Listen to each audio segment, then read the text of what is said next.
Hello, j'espère que vous allez bien. On se retrouve aujourd'hui pour une vidéo qu'il va falloir que je filme extrêmement vite parce que j'ai littéralement plus que 20% de batterie sur ma caméra. Donc on va essayer de faire rapide, concis et utile. Vous l'avez vu dans le titre, la vidéo du jour, ça va vous parler de mon expérience sur TikTok. Si vous me suivez déjà depuis un petit moment, vous savez que YouTube et TikTok, c'est les deux réseaux sur lesquels je suis régulière et où je poste un maximum de contenu. YouTube une fois par semaine au moins, et depuis un mois, tout pile aujourd'hui, je me suis lancé le défi de faire un TikTok par jour et d'être vraiment hyper régulière et d'avoir une vraie création de contenu sur TikTok. J'ai fait ça pour plusieurs raisons. Déjà de 1, parce que j'adore TikTok, littéralement je suis accro à TikTok, c'est peut-être pas très bien mais je trouve que c'est une plateforme qui est formidable et qui est abominable à la fois, mais c'est un autre sujet. Mais la création de contenu sur TikTok me permet de faire tellement plus de choses que sur YouTube. C'est des formats qui sont tellement différents et vraiment un endroit où je peux parler de tout, de rien, montrer des débilités, montrer des trucs hyper intelligents, développer un sujet ou pas ou machin.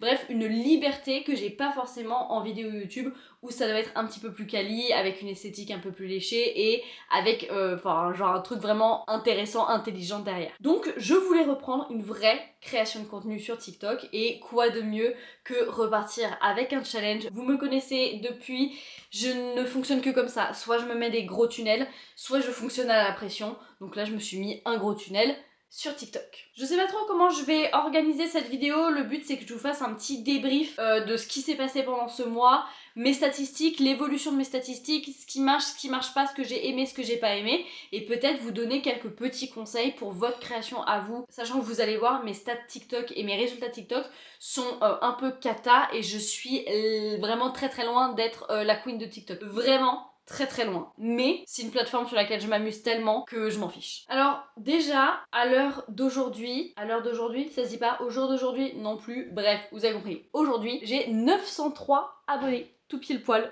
voilà. Et j'ai commencé avec 730, un truc comme ça, même un peu moins je crois. Bref, en gros du gros, j'ai gagné entre 150 et 200 abonnés en un mois, ce qui est énorme pour moi, ce qui est ridicule pour d'autres. Voilà, j'ai l'impression d'avoir gagné vraiment beaucoup d'abonnés en très peu de temps et j'en suis très contente, mais je sais que sur TikTok, 200 abonnés c'est vraiment peanut. Et c'est pour ça que dans cette vidéo vous allez voir ma vision des statistiques TikTok est complètement biaisée parce que moi je me réfère beaucoup à ce qui se passe sur YouTube et pourtant TikTok c'est vraiment un autre monde.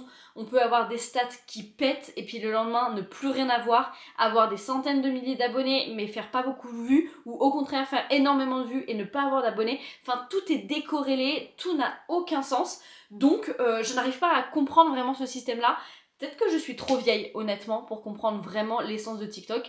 Mais c'est pas grave. J'aimerais quand même, je vous avoue, dépasser au moins les 1000 abonnés sur TikTok parce que ça nous permet en fait de débloquer certaines fonctionnalités que je n'ai pas. Voilà, notamment faire des lives, faire des playlists. Donc dès que vous arrivez sur mon profil par exemple, je pourrais vous faire une playlist rangement, sachant que c'est une série de vidéos sur mon TikTok. Enfin bref, des trucs que je ne peux pas faire et qui seraient grave utiles. Tout ça parce qu'il faut atteindre les 1000 abonnés. Donc on va croiser les doigts, je vais pas m'arrêter là, vous allez voir, on va en parler encore, mais je ne vais pas m'arrêter là dans ma création de contenu TikTok.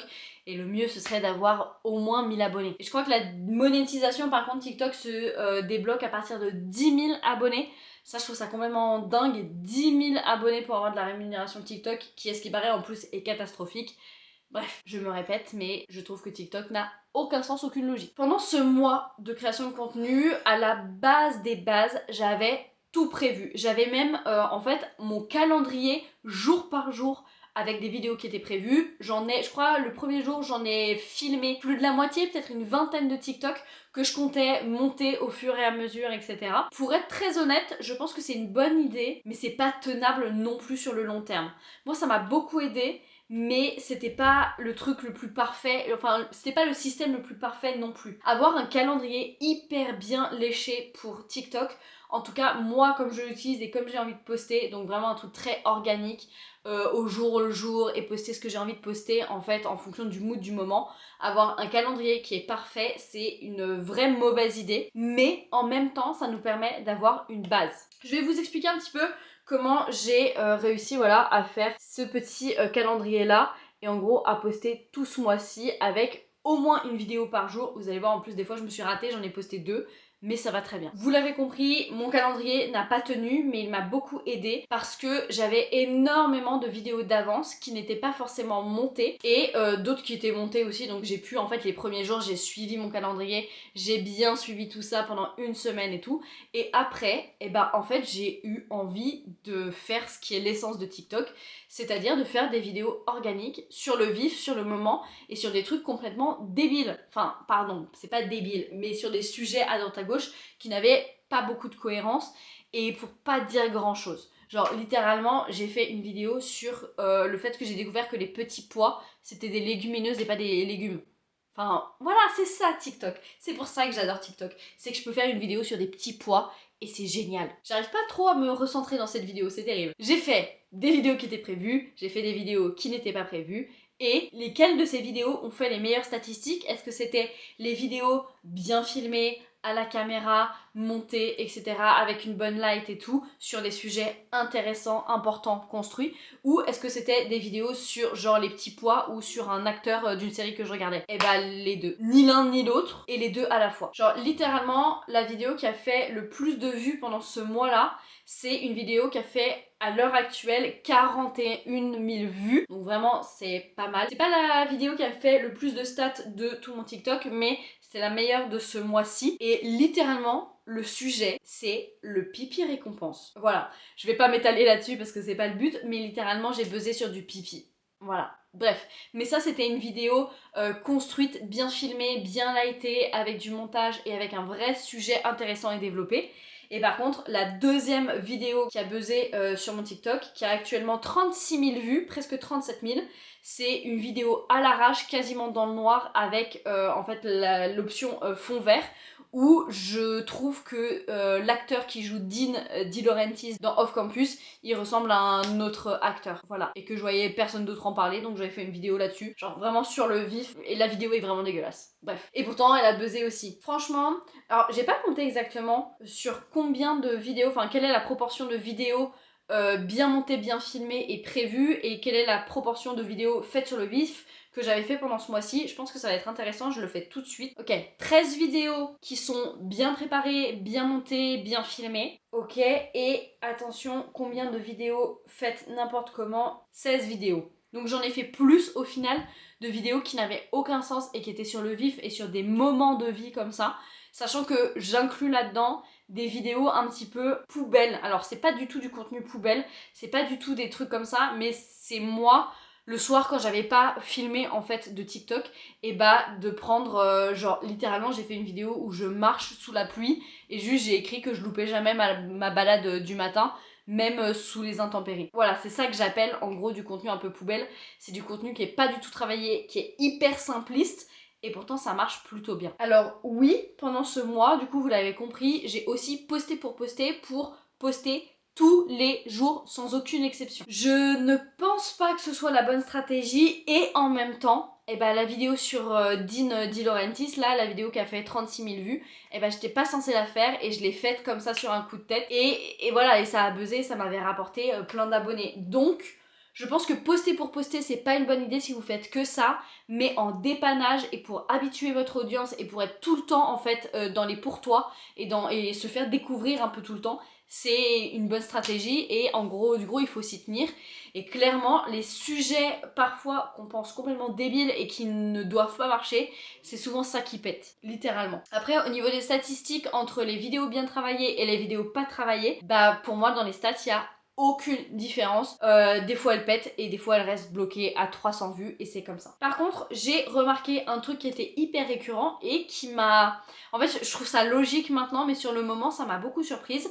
C'est que j'ai fait une série de vidéos à l'intérieur de ce mois-ci qui est le plus grand rangement de toute ma vie. Littéralement, en fait, une série de vidéos où je range mon appart partie par partie.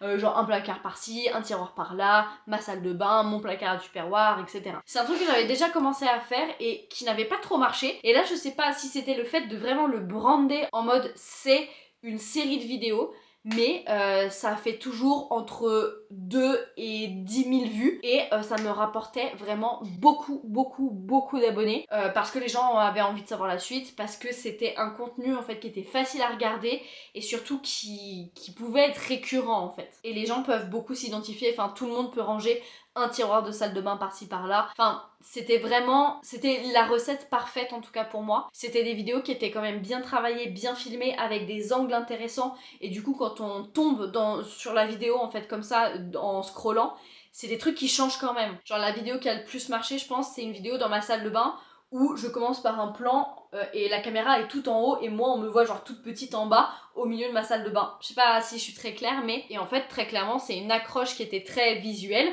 et les gens ont adoré. Et ensuite, le thème est resté. C'était des vidéos qui étaient assez courtes quand même, hein, ça reste des TikTok. Et voilà, je range un truc, c'est un peu satisfaisant, on s'identifie et puis on sait que ça va revenir. Donc ça a déclenché des abonnements. Après, sur d'autres thématiques, il y a pu aussi avoir ça, mais c'était clairement moins flagrant. Oui, alors très étonnamment, j'ai une vidéo, enfin un carrousel, qui a très bien marché, qui a fait 2000 vues, sur le fait que je voulais devenir youtubeuse et que je présentais en gros ma chaîne YouTube sur une trend un peu pourrie où on met une photo de soi. Et la slide d'après, c'est genre une capture d'écran d'une vidéo YouTube ou des différentes vidéos qu'on a faites avec un audio sur le fait qu'on a envie de devenir pro et tout. Très mignon, mais encore une fois un peu contenu poubelle et trop facile à faire, et pourtant ça a bien marché. Mon girl dinner, pareil, et ça un truc qui était pas forcément prévu mais qui s'est quand même transformé en vidéo un petit peu léchée, un peu cool et tout, qui a fait 16 000 vues, donc ça franchement pas mal. Ouais, des rangements.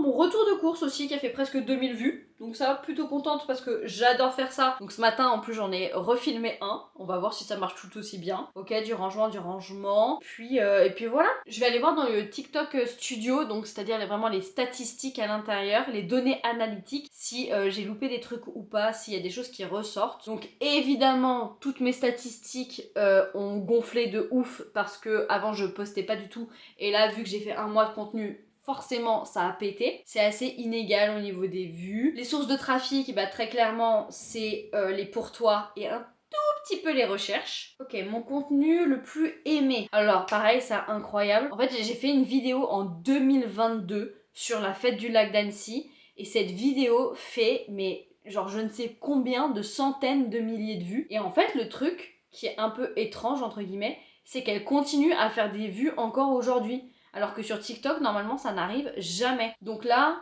si je mets les plus aimés, bah en fait, ça me met toujours cette vidéo-là. Donc celle sur la fête du lac. Alors qu'elle est plus du tout d'actualité. Enfin, c'est complètement fou. Alors voilà, ce qui est rigolo, c'est que genre la plus aimée des vidéos que j'ai postées ce mois-ci, c'est celle sur Dean De Laurentiis. Et celle sur le pipi récompense arrive juste après, mais elle a fait quand même vachement moins de j'aime en fait, de likes, alors qu'elle a fait plus de vues. Donc pareil, ça c'est un truc sur TikTok que j'ai vraiment du mal à voir.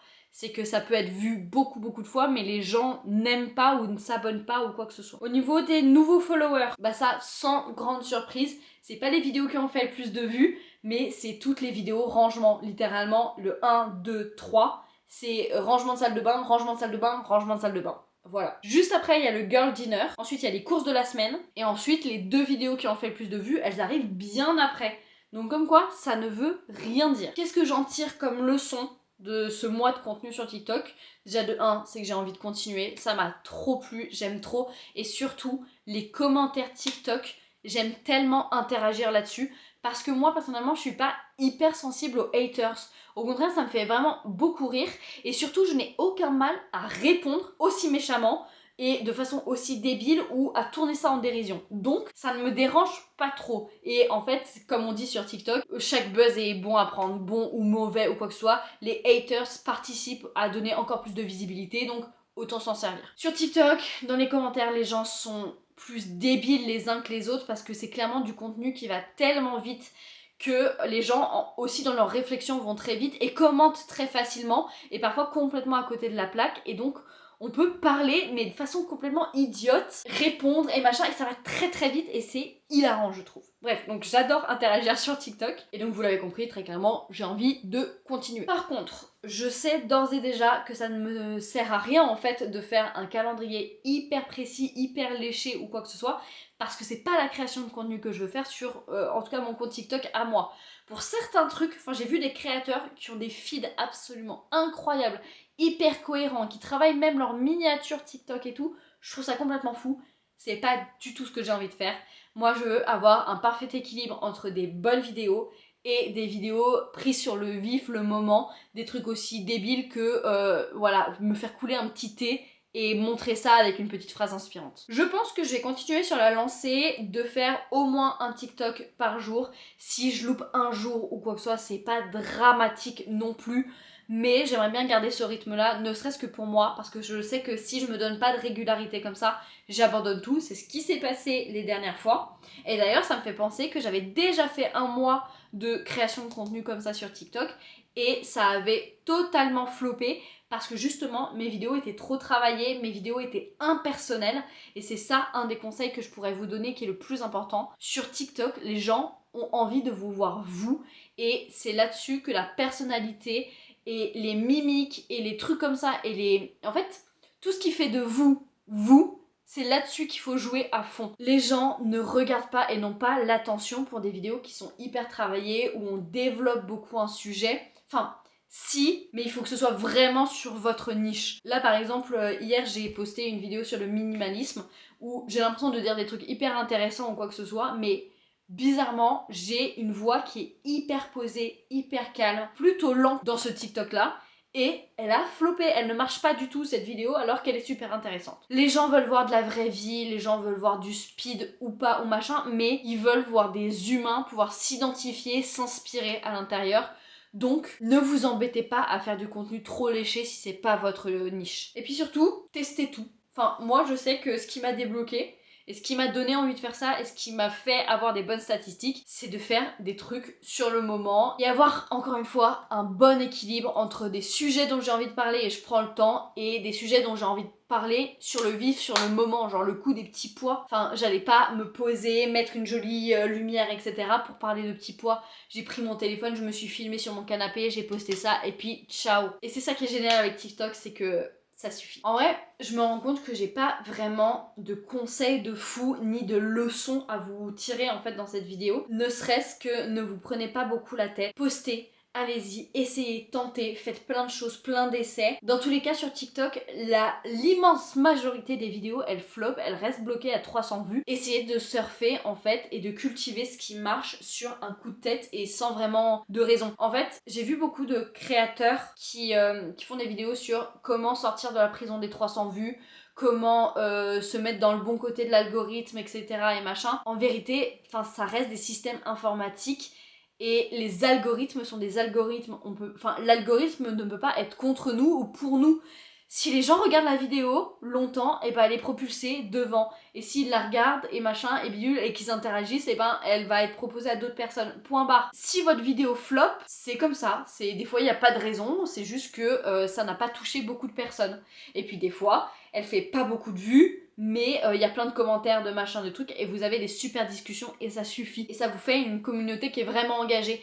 Et puis voilà, ma vidéo qui a fait presque 47 000 vues, bah il n'y a pas énormément de commentaires, et il n'y a pas énormément de j'aime ou quoi que ce soit, et pas beaucoup d'abonnés. Genre, ça m'a fait un gros boom sur le moment, mais en vérité, c'est pas ça qui m'a créé une communauté. Alors que mes vidéos qui font entre 2 et 7 000 vues, là, les rangements, bah ça m'a apporté plein d'abonnés et ça a construit une vraie communauté. Encore une fois, testez, essayez, vous n'avez rien à perdre sur cette plateforme et c'est ça qui est trop bien. Bref, je crois que je vais arrêter cette vidéo avant de radoter beaucoup trop. Vous avez compris, en ce moment je suis fan de TikTok, j'ai envie de continuer, donc n'hésitez pas à aller me suivre là-dessus et j'essaierai de vous proposer du contenu un minimum qualitatif ou en tout cas de ma vie de tous les jours. N'hésitez pas à poser toutes vos questions en commentaire et si jamais vous avez des astuces ou des révélations là-dessus, l'espace commentaire est fait pour ça, donc n'hésitez pas. En attendant, bien évidemment, likez, commentez cette vidéo et surtout abonnez-vous à la chaîne pour suivre toutes les aventures. Nous on se retrouve la semaine prochaine, le lundi à 7h comme d'habitude. Allez, ciao ciao.